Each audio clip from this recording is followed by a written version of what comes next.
Revisão da vida toda. O que está acontecendo com o ministro Alexandre de Moraes? Foi sempre um defensor ferrenho do direito dos aposentados, defendeu a revisão da vida toda, um grande autor de livros de direito constitucional, um grande professor, ele propriamente dito.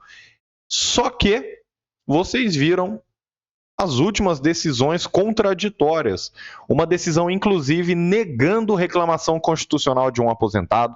A outra decisão mais recente concedendo, só que fazendo a modulação de efeitos do dia 10 de abril. Olhem só, se tivesse passado a modulação de efeitos garantindo direitos aposentados dia 10 de abril, essa decisão já estaria sendo aplicada pelo ministro Alexandre de Moraes para processos em todo o Brasil, né? Olha só como a gente passou perto e tem uma nova chance dia 28 de maio, podem acabar declarando perda de objeto, podem falar que aquele julgamento de dezembro de 2022 não valeu de nada, ou podem garantir um restinho de segurança jurídica aqui nesse país. Então a gente vai caminhar para entender o que está acontecendo com o ministro Alexandre de Moraes. Sobre contexto, né, nós temos aqui, pessoal, o governo Trump anunciando que Moraes pode sofrer sanções nos Estados Unidos, está em análise. Eu não vou me aprofundar nisso aqui, mas vocês precisam saber que ele está pressionado, né, por tudo que vinha fazendo. Opa, derrubei um copo aqui. Acabou julgando contra algumas grandes empresas dos Estados Unidos. Vocês já sabem disso tudo, né? O meu assunto aqui é revisão da vida toda, só estou trazendo um contexto para vocês. Aí estamos tendo um julgamento dos militares do Exército, mas a propaganda aqui é grande, né? Então, aqui, ó, não permitirei circo no meu tribunal, diz Moraes a advogado em audiência do golpe, ou suposto golpe, enfim, né, do julgamento aí dos militares e do Anderson Torres, tá bom? Também não vou me aprofundar, só para você entender esse contexto. Agora sim, a revisão da vida toda. Tema 1102, vocês já sabem que todos os votos do ministro Alexandre de Moraes, mesmo nos embargos de declaração, foram favoráveis aos aposentados. Já nas ADIs 2111, ministro Alexandre de Moraes fez mais de 1 hora de defesa do direito dos aposentados em frente às câmeras. Eu sei porque eu estava lá e depois ficou registrado nas câmeras em todo o Brasil no julgamento do dia 21 de março de 2024. Ok, vocês viram isso. Qual que foi a reviravolta do Moraes? Ao meu ver, pelo menos. Foi nos segundos embargos de declaração?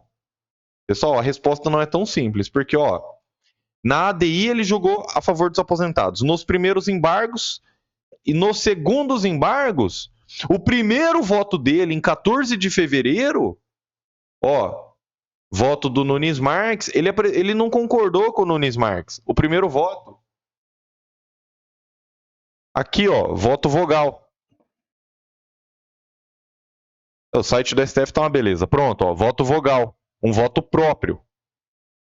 Eu não vou ficar cansando vocês com o juridiquês de cada voto, só quero que você entenda esses trechos aqui. O STF, isso aqui é o voto do ministro Alexandre de Moraes, ele falando em primeira pessoa. O STF tem o dever de zelar pela estabilidade da jurisprudência como um dos pressupostos para manutenção da segurança jurídica. O respeito aos precedentes não impede a evolução do entendimento jurídico, como superação dos precedentes parcial ou total, ou seja, o STF pode mudar de opinião, meus amigos. Só que, para que o STF deixe de aplicar os seus próprios precedentes, isso se justifica por modificações na realidade dos fatos ou alterações das concepções jurídicas. Por exemplo, uma nova pandemia, ou uma nova lei, ou uma mudança de entendimento sobre uma lei, ou uma crise na economia do país. Mas o que teve de dezembro de 2022 a 21 de março de 2024, pessoal? Teve nova pandemia? Responde para mim, não teve. Pandemia de 2020. Claro que continuou por 2021 e 2022. Só que quando a revisão da vida toda foi aprovada, não mudou mais nada de dezembro de 22 para março de 24. Concorda comigo? Não teve nova lei, não teve cenário econômico, não mudou grande coisa. O que mudou?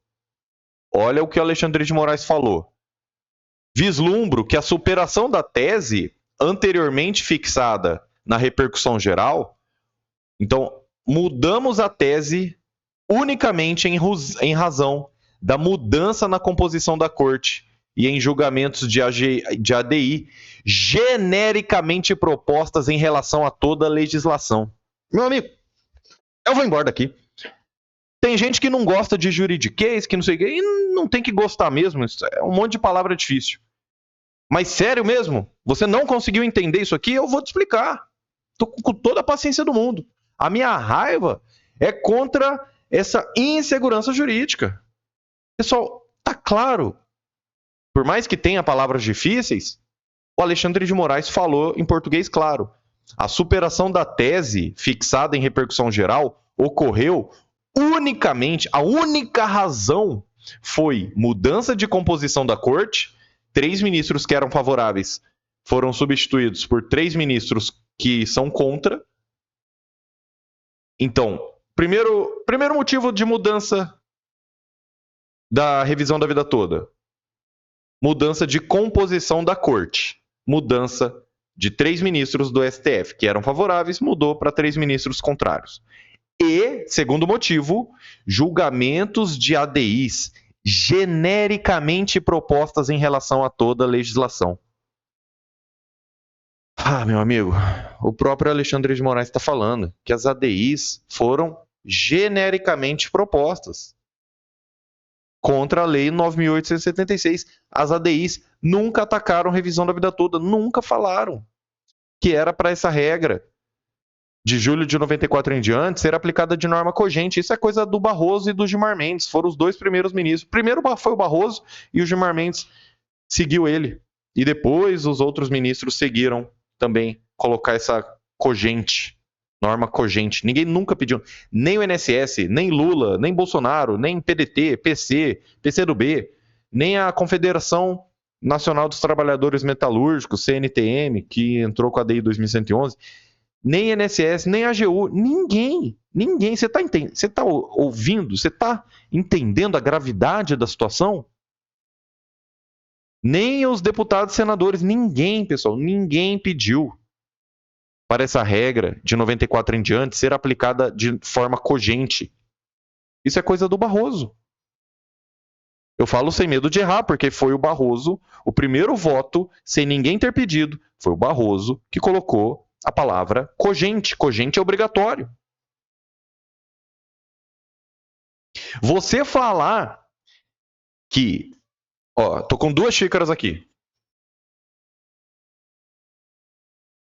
Você falar que essa regra de julho de 94 em diante é constitucional? Ok. Você só falou que essa regra respeita a Constituição. E respeita. Essa regra de 94 em diante respeita a Constituição. Como assim, professor Nakamura? Você está contra a revisão da vida toda, meu amigo? Não. Por quê? Porque para muitas pessoas, realmente, essas pessoas foram protegidas por essa regra de transição. Quando você exclui as contribuições anteriores ao 94, para muitas pessoas, realmente, foi benéfico, foi bom. Então, você falar que essa regra, é constitucional, que é o que os ministros fizeram desde o ano 2000 e vinham fazendo até 2024, você não está falando nada sobre essa outra regra, sobre a outra xícara. Você entendeu agora? Não é porque eu estou falando que eu gosto da cor azul que eu estou falando que a cor verde é feia ou bonita. Não, são coisas diferentes. Então, você falar que julho de 94 em diante é constitucional, você não está falando que a outra regra antes de julho de 94 seja inconstitucional. Entendeu agora? Não é uma gangorra que tem que ser um ou outro, sabe? Já brincou de gangorra com seu filho, seu neto, ou quando era criança? Para um subir, o outro tem que descer, né? Então, é um ou outro. A gangorra é assim, é um ou outro. Aqui não. Aqui, o STF por 24 anos, né, desde 99 até 2024, falou, essa regra de julho de 94 em diante é constitucional. Tranquilo, show de bola, eu bato palma. E defendo isso também. Por quê? Porque você falar que essa regra respeita a Constituição, você não está falando que a regra anterior a 94 seja inconstitucional, seja contra a Constituição. As duas regras são constitucionais. As duas regras existem ao mesmo tempo. São coisas diferentes. Aí, o STF fez isso por 24 anos. Ok? Tá. No julgamento, continua Alexandre de Moraes. No julgamento do recurso extraordinário da revisão da vida toda, participaram Marco Aurélio, Ricardo Lewandowski e Rosa Weber. Enquanto no julgamento das ADIs, o tribunal já tinha uma nova composição. Cristiano Zanin e Flávio Dino. Bem como a possibilidade do voto do André Mendonça, que está favorável para os aposentados, inclusive. Então foi diante, é o Alexandre de Moraes falando, foi diante desse cenário de mudança na composição da corte que o tema 1102 foi superado. Mas não porque teve mudança nos fatos e nem porque teve alteração nas concepções jurídicas. É isso que autoriza o STF a mudar de opinião, a mudar seus precedentes. E o Alexandre de Moraes, ele já coloca o dedo na ferida e ele aperta agora. Ele aperta a ferida. Por quê? Olha só isso aqui. A rigor, não houve sequer transcurso de tempo razoável que conduzisse a uma revisão da tese. Ou seja, não passou nem tempo suficiente. Não é igual a gente está julgando se adultério é crime, igual 30 anos atrás, entenderam? Tipo, a sociedade evoluiu, pô, não é crime. É bigamia, né?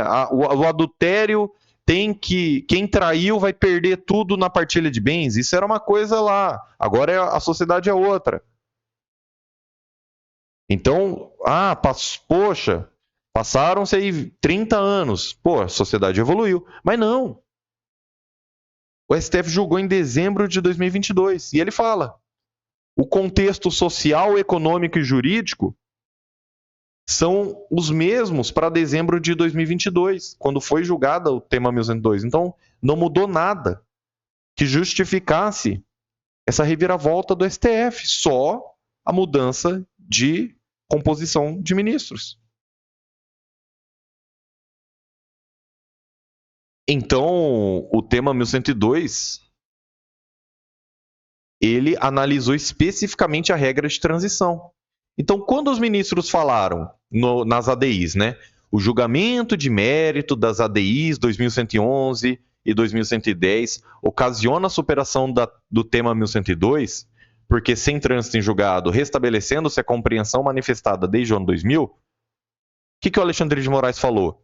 Não me parece ser correta essa afirmação. Não está correto falar que as ADIs superaram o tema 1102, porque o tema 1102 analisou só a regra de transição. E as ADIs, pessoal, eram, né, no mundo correto, aí, no mundo que existe segurança jurídica, as ADIs, elas iriam analisar somente fator previdenciário, salário maternidade e salário família. Só. Não era para analisar a regra de 94 em diante, se é para ser cogente ou não. Então, Alexandre de Moraes continuou. Como sustentei por ocasião do julgamento de mérito, considero que o tema constitucional enfrentado é diverso. Então, as ADIs julgaram uma coisa, a revisão da vida toda é outra coisa. E aqui ele fala que todo mundo considerou o artigo 3º constitucional, mas você falar que essa regra de julho de 94 em diante é constitucional, você não está falando nada sobre outra regra. Isso aqui foi em fevereiro de 2025, pessoal. O julgamento começou no plenário virtual em 14 de fevereiro de 2025, com o voto do Moraes aqui. Moraes falou tudo isso que ele falou em fevereiro de 2025. Aí, com uma decisão publicada no dia 10 de abril de 2025, ele também trouxe essa questão. Que, né, inclusive nas ADIs, pessoal, no mérito,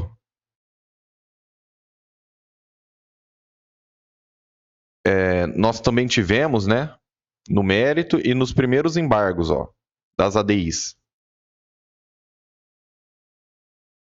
Aqui, ó, dia 20/9/2024. Deixa eu colocar aqui. Ó, 20/9/2024. Quando ele julgou os embargos de declaração, os primeiros embargos das ADIs, olha só. Registro ainda que estão pendentes de julgamento os embargos de declaração da repercussão geral, do tema 1102. Então, eventuais discussões quanto ao mérito específico da revisão da vida toda devem ser conduzidas aonde? Nesse recurso extraordinário, no tema 1102. Alexandre de Moraes falou isso até mesmo nos embargos de declaração das ADIs. Então, mesmo nos julgamentos mais recentes das ADIs, o Alexandre de Moraes falou que revisão da vida toda é no tema 1102. E ele fala que o juiz que julgar contra a revisão da vida toda, aqui, ó, sob pena de ajuizamento de reclamação constitucional. Se julgar contra, vai entrar com reclamação constitucional. Tem que entrar e vai ganhar. E até 10 de abril, olha essa decisão do Alexandre de Moraes, publicada em 10 de abril, dia do julgamento dos embargos. Era isso que o Alexandre de Moraes fazia, ó. Tem toda a fundamentação dele, né? Só vou trazer o finalzinho, ó. Julgo procedente o pedido para cassar o acórdão reclamado. Então não era nem um juiz de primeira instância, eram desembargadores que tomaram, entre aspas, né, como se fosse uma bronca do ministro Alexandre de Moraes, tiveram esse acórdão anulado e o ministro Alexandre de Moraes falou: esses desembargadores não poderiam ter julgado dessa forma. E isso uma decisão publicada em 10 de abril de 2025. Tem que estar suspenso até a publicação da ata de julgamento dos embargos de declaração no tema 1102. Mas, aí,